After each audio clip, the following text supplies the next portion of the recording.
Now, Newzroom Africa's Veronica Makhoali has been listening to proceedings in Rosebank in Johannesburg and joins us now live. Veronica, good afternoon to you. Another day of quite explicit and graphic language being used at this inquiry, and a big focus by Muzi Sikhakhane today on just exactly how much Andiswa Mengo omitted in her original statement. Absolutely, Michelle. In fact, what we are seeing is quite glaring inconsistencies in regards to Andiswa Mengo's statement, where we heard, of course, Advocate Muzi Sikhakhane, they're pressing Mengo on every instance in which she omitted a response, which, of course, alleging to the respondent, showed that she was, it was consensual in terms of the WhatsApp messages that were shared between them. I mean, it went on from the first half of the morning. This was the cross-examination brought forward by the advocate, trying to, of course, bring forward the fact that she is, a witness that essentially cannot be trusted in terms of the statements that she claims.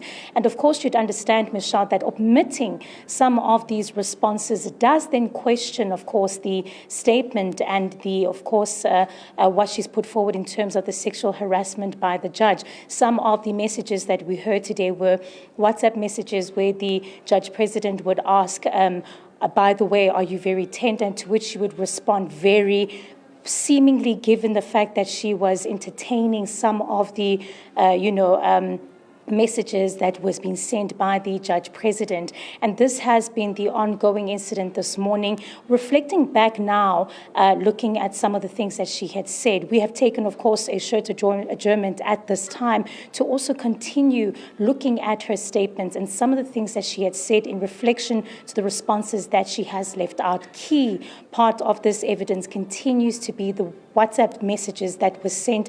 And of course, questions have also come out as to why she chose specifically to omit some of these responses to the team when, of course, they also put this complaint forward. Michelle. Veronica, there was also a section of the cross-examination that focused on how Andiswa Mengo compiled her complaint and who helped her. And it would appear from the questions and her answers that the same person who helped her compile the complaint also received the complaint when it was admitted to the Office of the Chief Justice. And it's likely, Michelle, that this is where we're going to see some more of those inconsistencies. Advocate Muzi Sikhakhane has consistently said, as you know, this is now the third day of cross-examination, that she has not been truthful in regards to the statements that she said. In fact, even yesterday, alluding to the fact that she may even be lying under oath. And this is probably likely going to be shown through his own cross-examination of these two different complaints that were filed. We heard earlier about how she had come to the Office of the Chief Justice here in Johannesburg, had filed this complaint and was assisted by an individual by the name of Kutlano, but it later seemed when she went to the Eastern Cape that this complaint was not filed due to the issue that it was unsigned, and so she had to file another one. And this has been an issue, of course, as well, due to the fact that yesterday, when they were alluding to the explicit and obscene photos that were allegedly sent by the judge president, the timestamp didn't match, and the big glaring issue was that Advocate Sikhakhane said that they could not find any of these images on the complainant's phone or the respondent's phone. And so this is also going to give into question essentially the credibility of this complaint. What we know as well so far in this regards to the cross-examination as it continues is that we also are really seeing a different change in the terms of the line of questioning by Advocate Sikhakhane. Yesterday coming on very strong, but he's insisting to look at some of the messages that she had sent, asking as well to account for the mistakes that we've also seen in the statement itself.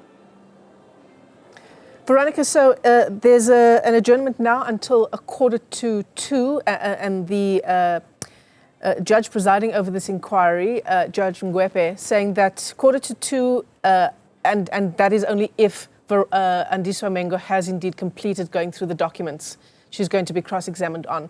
You touched on this in your first answer, but exactly what section of the documents will Muzi Sikhakhane will focus on next?